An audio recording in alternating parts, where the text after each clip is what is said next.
আসসালামু আলাইকুম। কেমন আছেন সবাই? আশা করি ভালোই আছেন।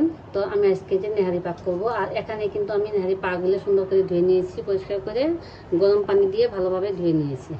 আর এখানে কিন্তু আমি মশলাটা সব কিছু রেডি করে নিয়েছি। নেহারির ভিতরে কিন্তু আমি এখন আস্তা পেঁয়াজটা দিলাম না, তো পেঁয়াজটা পরে আমি বেরেস্তা করে পাকার দেবো। আর এখানে পেঁয়াজটা আমি বেটে নিয়েছি।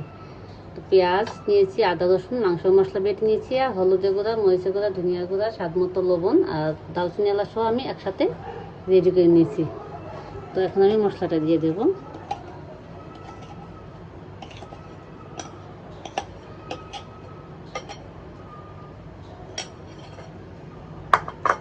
পরিমাণ মতো তেলটা দিয়ে দিলাম।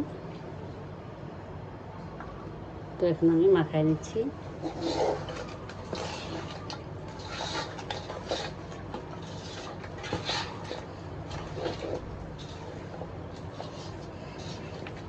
তো এটা কিন্তু আমি এখন মাখাই দিলাম, আর রান্না হলে কিন্তু আমি একটু পেঁয়াজ দিয়ে বাগার দিয়ে নেব। তো আজকে কিন্তু একটা নেহারি রেসিপি এটা।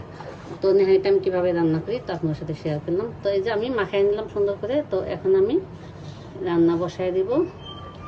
আর পরে কি বাগারটা দেওয়ার সময় আপনার সাথে শেয়ার করবো। এখন আমি ভালোভাবে জাল করে নিচ্ছি। তো এটা আমার রান্নাটা হয়ে গেছে। তো আমি এখন কিন্তু একটু বাগার দিয়ে নেব। আর এটা কিন্তু আমি বসানোর সময় শেয়ার করেছিলাম যে মাথায় বসা দিয়েছি, আর মাঝখানে শেয়ার করা হয়নি। তো এখন কিন্তু হয়ে গেছে।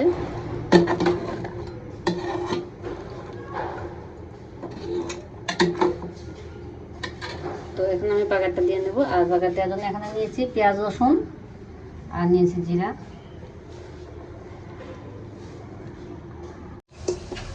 তো এই যে পেঁয়াজটা ভাজা হয়ে গেছে, আর এখানে আমি জিরাটাও দিয়ে দিয়েছি। তো এখন দিয়ে দিলাম।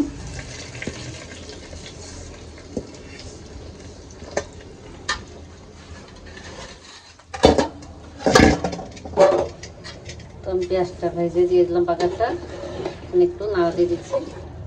আর এনে হাঁড়িতে কিন্তু যেহেতু জাল হবে তো ভালো। তো আমি এই যে জালটা কিন্তু অনেক দিয়েছি, তারপর আরও জাল হবে, খাওয়ার সময় আরও জাল করে নেব।